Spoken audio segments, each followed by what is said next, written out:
కొద్దిసేపటి క్రితమే Nampally court bail మంజూరు చేసింది.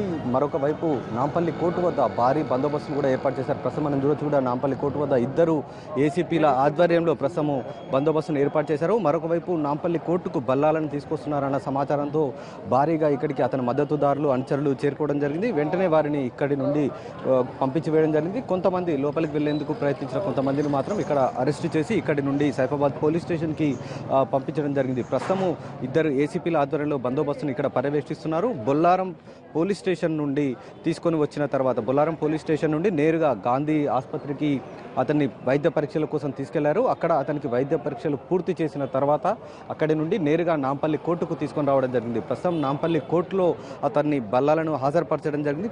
మలక్పేట్ పోలీసులు నమోదు చేసిన కేసులో అతనికి ప్రస్తుతం బెయిల్ మంజూరు చేసినట్లు కూడా న్యాయమూర్తి ప్రకటించడం జరిగింది. మరొక వైపు ఆజంపురాలో కూడా ఒక కేసు కూడా నమోదు కావడం జరిగింది. ఆజంపురాలో డిప్యూటీ సీఎం మహమ్మద్ అలీ కుమారుడి పైన దాడి చేసిన ఘటనలోనూ బలాల పైన కేసు కూడా నమోదు కావడం జరిగింది. అతనితో పాటు అతని అనుచరులు గన్మెన్ పైన కూడా మలక్పేట్ పోలీసులు కేసు నమోదు చేయడం జరిగింది. ఆజంపురాలో కూడా కేసు నమోదు చేయడం జరిగింది. ప్రస్తుతం మలక్పేట్కి సంబంధించిన కేసులో అతనికి బెయిల్ మంజూరైంది. ఇద్దరు వ్యక్తుల పూచీకత్తు పైన కోర్టు బెయిల్ మంజూరు చేయడం జరిగింది. అయితే ముందస్తు చర్యలో భాగంగా నాంపల్లి కోర్టు వద్ద ప్రస్తుతం పోలీసులు భారీగా బందోబస్తు ఏర్పాటు చేశారు. ఒకవేళ బెయిల్ మంజూరైన తర్వాత అతను బలాల బయటికి వచ్చి నేరుగా వెళ్ళిపోతారా, లేకపోతే ఏదైనా ఊరేగింపు లాంటివి చేస్తారా అన్న దానిపై పోలీసులు ముందస్తు చర్యలో భాగంగా ప్రస్తుతం పటిష్ట బందోబస్తు ఏర్పాటు చేశారు.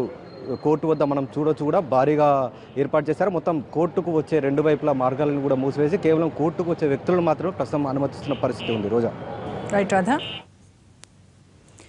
గ్రేటర్ ఎన్నికలో మజ్లిస్ జులుంపై ఒక్కొక్కటిగా కేసులు నమోదవుతున్నాయి. ఎంపీ అసదుద్దీన్ ఓవైసీపై మరో కేసు నమోదైంది. ఛత్తాబజార్లో సియాసత్ రిపోర్టర్ మహమ్మద్ బషీరుద్దీన్పై దాడి చేసిన ఘటనలో ఆయనపై ఈ కేసు నమోదైంది. పోలింగ్ సరళిని కవర్ చేస్తుండగా అసద్తో పాటు అతని అనుచరులు దాడి చేసి తనను తీవ్రంగా కొట్టారని బషీరుద్దీన్ కంప్లైంట్ చేశాడు. దీంతో అసద్పై సెక్షన్ 341, 323, 506, 504, రెడ్ విత్ 34 ఏపీసీ కింద కేసు నమోదు చేశారు పోలీసులు.